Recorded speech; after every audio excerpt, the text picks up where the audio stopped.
Caitlin Clark and I'm a fan. Angel Reese, right? Yeah. They're going back and forth. I'm a fan of both. And Jamil Hill says by the time Angel Reese is done, she's going to be the Michael Jordan of WNBA. She said about Angel Reese? She said Angel Reese, by the time she retires, can you pull up this quote? She said, by the time she retires, she will be the MJ. StephenASmith just hit the brakes on Angel Reese's ego trip. So hard it's left skid marks. And trust me, this is no glitzy Netflix special. With a scripted fall from grace, Angel pulled a move that had the internet collectively gasping, wait, really? If you thought the drama on the hardwood peaked with buzzer beers, buckle up, Stephen. A didn't just drop a mic, he lit it on fire. The big question, what did Angel do? Now brace yourself. It's not about black and white. It's about that white player and that black player. Why? Because of the history that they had before they came to the WNBA. You see, it was all instigated. If Angel Reese was never in Caitlin Clark's face, taunting her the way that she did when they mimicking what Caitlin Clark was doing to numerous opponents en route to the Final Four. And then Angel Reese and LSU bust their living, you know what, at that particular moment in time. And Angel Reese was in her face chirping at her the way that she did, it would have never gotten to this point. For points, yep, that's it. Angel Reese managed a whopping 4 points, as if she was on a scoring diet while sitting at top a throne of rebounds, even with Caitlin Clark iced on the bench like she's posing for a sports drink ad, half wrapped in ice the other. Half wrapped in hope, Angel couldn't seize the moment. She had the ball, the spotlight, the chance to shine, and still managed a stat line that screams underwhelming. If you can't wait for Reese's next blooper, then comment fire the baby giraffe down below. Let's go. First of all, it's not a rivalry. Not when you lose about 35 points. That's true. It's not rivalry. Indiana Fever's on a different level than Chicago Sky. Let's get that out the way. Secondly, as much as we love Angel Reese because she is special, she's not Caitlin Clark as a player. Caitlin Clark is on a different level. We just have to own it. Look, this performance was less I'll show them, and more oops, I forgot where the hoop was, while the national narrative featured Caitlin Clark sidelined, but still managing to impact the game. Angel's contribution was so lackluster it might have come with a polite apology card. 4 points. That's not a stat line, that's a cry for help from someone who just realized they're auditioning for an exit interview. Most fans were excited to see Caitlin Clark and Indiana Fever take on Angel Reese and the Chicago Sky. The game was a blowout as the Fever beat down Chicago 93-58, with Clark's triple-double leading the way.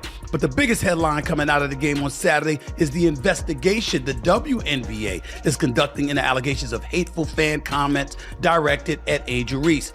It happened after this play when Clark slapped at the ball after Reese grabbed an offensive rebound. Okay, sure, she grabbed those 12 rebounds, and yes, she treats them like currency, like each one is a free meal at Chick-fil-A, but rebounds without buckets, that's just collecting participation trophies. She's acting like scoring double digits is a chore like the WNBA. Said, here's the opportunity to do more. And she said, nah, I'll pass. It's as if she's treating scoring like a luxury item, nice to have, but not necessary. Angel Reese, part 38, let's get it! Life throws her lemons, she makes bricks. Bang! PSA to anyone watching, she is right-handed. Right-handed, by the way. She missed the rim by 3 feet, man. Bang! I gotta say, this is my favorite summer sitcom. Pecan? Butter pecan? Bang! Here's a stat. She's been blocked 20 times, and she's only made 21 hoops. What? You know it's a rough night when even the broadcast crew tries damage control. Well, she contributed elsewhere. How with a cameo in a reality show, maybe she spent the evening running laps in sneakers that haven't seen the rim since college. The camera even caught her in a glaze like she was mentally applying for a spin-off series, The Real Stat Hoarders of WNBA, where the stats don't matter so long as you look fierce. Because I was calling it from day one. You got people that are resentful towards her. But it's really not about her, guys. It's about what she represents.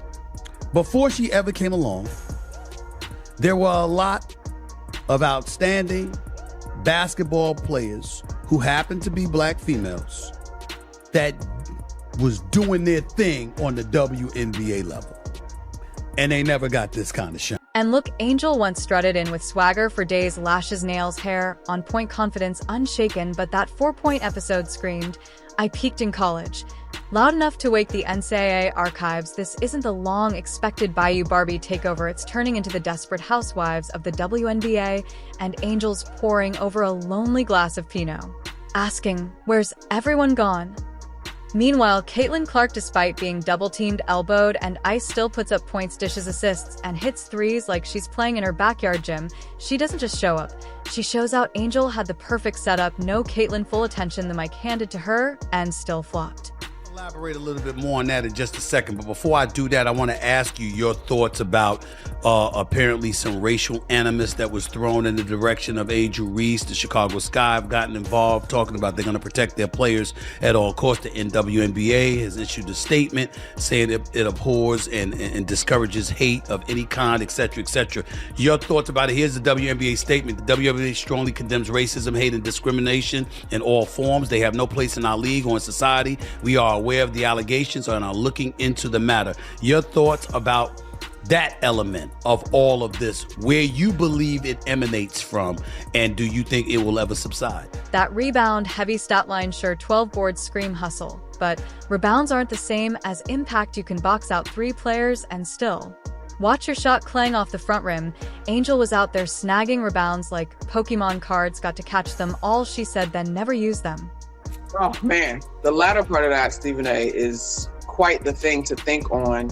I think when you go back to the impetus of the rivalry that we have between Caitlin and Angel Reese, I remember funny clips on the internet. Another diabolical stat. She's 19 of 59 from less than 5 feet away. How about that, man? Bang! She should work in housekeeping for hotels because she could turn it over quickly. Lost by 27, scored only 4 points against the Indiana Fever. I mentioned no Caitlin Clark, no problem, give and go. Like a given no shot of working. Bang! You prefer car or plane? Car or plane for what? For how you want to travel! That's too many steps in. You can't do that. Bang! Now the whispers are getting louder, yet the same whispers that claim Angel compared herself to Michael Jordan. This isn't a high school pep rally. If you're not scoring, you're not playing, and right now Angel's contribution might be her sideline runway looks or keeping seats warm. Not exactly MVP behavior. If she sees her minutes shrinking, she might want to check with the stylist before the stats coach. I have yet to see a single example of Angel Reese being a leader outside of rebounding her own missed layups. What does Angel Reese do? What is her contribution? You tell me, because I'm not seeing it. I know I'm harsh on Angel Reese, but she considers herself a star.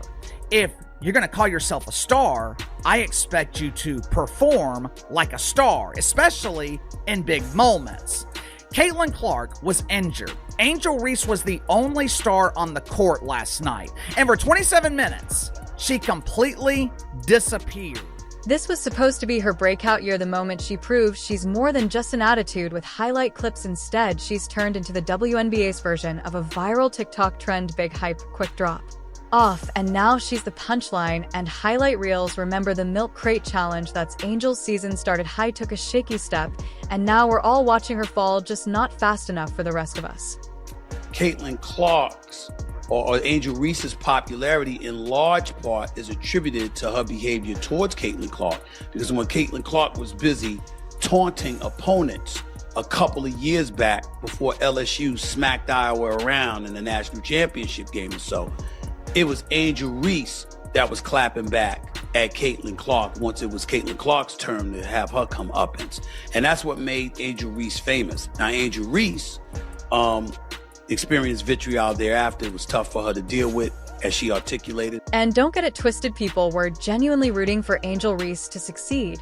She came into the league as a headline-generating machine, a walking storyline, the rival to Caitlin Clark, the drama, the flair, the Bayou Barbie spectacle the WNBA could market for months. She had it all: the charisma, the college stardom, the viral moments. But all that glitter means nothing when you're putting up numbers that wouldn't scare a junior varsity team. 4 points isn't just underwhelming, it's becoming symbolic, unless she's out here performing some kind of postmodern sports satire about inefficiency. This isn't cutting it, and now fans are waking up, they're logging on, watching the games, and going, wait, that's it. Twitter was on fire, not with admiration, but confusion. 4 points again. She's grabbing rebounds like a beast, sure, but offensively, she's gone missing like a left AirPod. Even her diehard fans are trying to rewrite the narrative, posting threads like, we need to talk about how Angel Reese is actually good. You just don't understand basketball. Karen, please, she's struggling like a flip phone in 2025.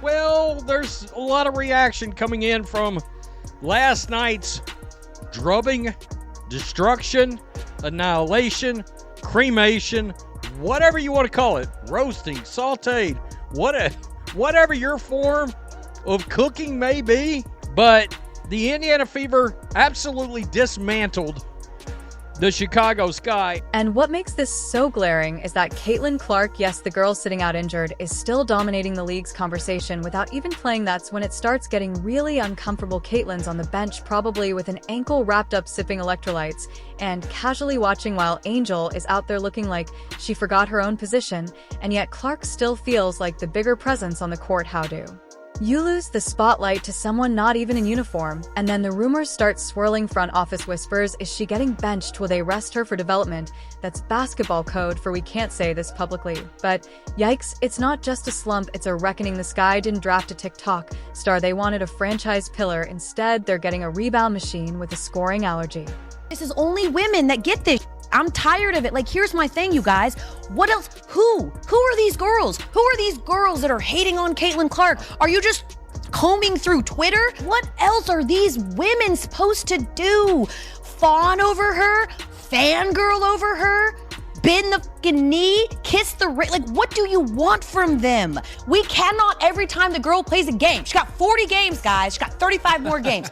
We are not every single game gonna revisit and retread this same tired ass rhetoric that all these girls are hating on her, and they need to be thankful they have been. Let's be honest, teams want killers on the court, not just players with great lashes and motivational Instagram bios.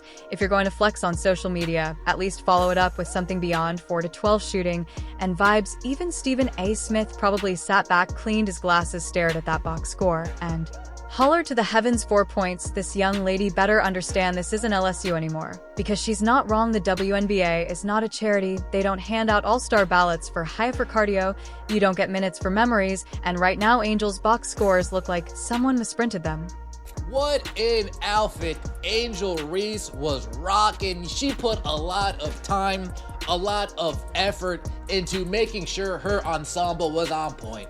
Are my boots matching my jacket? Are my gloves matching my hat? Angel Reese put in tons of time for this outfit, which begs the question, does Angel Reese put in more time in her outfits for the pregame catwalk, or does she put in more time to actually get better at the game? And the tension is rising. Every minute Angel spends on that court without production adds to the scrutiny. This isn't the NCAA. This is the big leagues. You're expected to earn every second. You think coaches in the WNBA are going to give you 30 minutes just for personality? Please, the minute your efficiency drops. So does your playing time. If you're not scoring, assisting, or defending with impact, you're just taking up space on the court. Angel isn't just playing basketball anymore. She's fighting to stay relevant in a league that will move on from hype faster than a Twitter trend. The Goose comes along, and she wreaks havoc. She's the Rookie of the Year. She's 4th in the league in MVP voting. 4th in the league, her rookie year. Wow. Outstanding. She's like Steph Curry. She can pull up from anywhere. You understand? She has that kind of capability. Didn't win a national championship. Lost to LSU one year. Lost to South Carolina another year. But she's outstanding and clearly worthy of being the number 1 overall pick. And what I was saying to everybody is ride the wave. Rising tide lifts all boats. So now the stakes have changed. This isn't about potential anymore. This is about performance. Either she bounces back fast, or we're looking at an ESPN documentary 10 years from now called Angel Reese: The Hype That Never Hit, featuring dramatic piano slow motion turnovers and a narrator whispering, "What happened?" And now we need to talk about Tyler Marsh, the man charged with the impossible task of unlocking Angel Reese. Like, she's a hidden NBA 2K character. He's tried everything power forward, small ball, 5 weird pseudo wing assignments at this point. Marsh is probably drawing plays in hieroglyphics trying to get her to score, but here's the problem. It doesn't matter where you put her if she can't convert. It's like rearranging furniture in a haunted house and wondering why the ghosts are still there. Marsh could stick her under the basket or at half court if she's putting up 4 points. None of it works. Chicago, we have a problem. Balled at Iowa in college. She's balled since she's been in the NBA. She came into the league last year with no break whatsoever between the college game and the pro game and did her thing. Ended up as an all-star, ended up being 4th in the league in MVP voting, was the clear winner for Rookie of the Year. No competition whatsoever in that regard. When it was really all said and done, we know what she brings to the table. Meanwhile, Caitlin Clark is on the injury list and still managing to be the WNBA centerpiece. She could be in a walking boot shooting from a chair and still run circles around Angel in both stats and storylines. On her worst day, Clark finds ways to impact the game. She dishes assists, sinks threes, draws defenders like a magnet even off the court. She's the storyline you think when she's healthy again, she's going to ease back gently. No way. She's coming back locked in. Meanwhile, Angel's stat line still reads like she's playing dodgeball, not basketball. You can't even deny it anymore. Watch the crowd reaction. Ball goes to Angel. And it's not excitement, it's the groan of a fan base bracing for disappointment. It's like watching someone try to remember their password in front of 10,000 people, and the coaching decisions moving her around like a game of musical chairs. That's not a system, that's a desperate search for a spark that isn't there. Actually feel bad for Angel Reese at this point, and it has nothing to do with like how she's handled herself or anything. It's just simply Caitlin Clark is so much better than Angel Reese at basketball that it doesn't feel fair. Yeah, I think Angel Reese is struggling with the fact that Caitlin Clark is better at her best thing than she is. Well, she's better at everything. And she had a triple-double. She's tied for the 3rd most triple-doubles in WNBA history, and she's played 50 games. Let's just call it Angel's not delivering, not developing, not adjusting. Her impact is all rebounds and little else. And it's only getting harder to justify the minutes when there are younger, hungrier players ready to prove themselves, because Caitlin Clark isn't coming back to be solid. She's coming back to remind everyone she's the face of the league. And when she starts dropping 20 a night again, Angels 4-point ghost games are going to look even rougher. The league needs players who elevate the game, not just elevate their brand. And if Angel doesn't find her offensive rhythm, soon she won't just be trailing behind, she'll be forgotten. All the preseason hype, the nil deals, the media buzz, it fades quickly when the box score doesn't back it up, and right now the numbers aren't lying. Fortunately, it comes with the crown. I got to push back on you a little bit. Okay. I think you're being a little bit too PC. Let's call it what it is. I am not trying to say that she should be criticized or she is wrong. What I'm saying is, by pulling it down, clearly you felt there was something wrong with it. Now, yes, you are 22. Yes, you are young. And there's a lot of things that we didn't want people to know about when we were her age. Fair enough, especially me, okay? Because I'm 30 plus years removed from that age. I got that part. There was no social media then or whatever. But here's my point to you. She knows this social media. She is not dumb. Even within the team, the vibe has to be tense. Imagine working your tail off for 10 minutes off the bench while Angel jogs around for 30, contributing little more than hustle. That's the kind of thing that kills morale. And for the front office, this has to be an existential crisis. You built a brand around her, and now the product is. Robinson of the WNBA will be Caitlin Clark. If she stays healthy, there's a group of them that would hope for her to be out. But why do you say she's going to be the Jackie Robinson of the WNBA? Well, it's not like she's the first white girl. She's not the first white girl, but she's the first white superstar at the levels where she's scoring these, the threes she's shooting. She's like a Steph Curry. She's the first actual superstar that people care. When's the last time we watched like college basketball? If I told you, tell me the greatest college basketball female basketball players last 30 years. And you watch, I know her, she's our meat, but you look at some of these names, you see some of these people on how they do. Flopping, she's not returning value. She's putting up G League energy in a primetime spot. And the fans, they were sold the idea of a generational rivalry. Caitlin Clark versus Angel Reese, Iowa versus Baton Rouge College, royalty clash reborn in the pros. What did they get? Instead, Caitlin putting up highlight plays with a sprained ankle and Angel sprinting around the court like a Peloton instructor doing a low-impact ride. You promised them fireworks, and you delivered a sparkler in the rain. Robinson of the WNBA will be Caitlin Clark if she stays healthy. There's a group of them that would hope for her to be out, but why do you say, if this trend continues, it's not going to be funny anymore. It'll be sad at what could have been Clark thriving, while Ree fades. A perfect lesson in why branding only gets you so far. Production is what lasts. So yeah, it's time to face the truth. If the Sky want to win, they need to stop hoping for magic. Angel Reese right now is not the player they hoped for until she starts putting up real numbers. She's not the answer, she's a liability, she's a warning label, and if something doesn't change fast, she won't just be losing games, she'll be losing her spot in the league, because the WNBA doesn't wait for you to get it together. Either you contribute, or you're gone. Simple as that. If you can't wait for Reese's next blooper, then comment fire the baby giraffe down below, like, subscribe, and turn on all notifications. So you never miss out. Click the video on the screen, and we will see you in the next.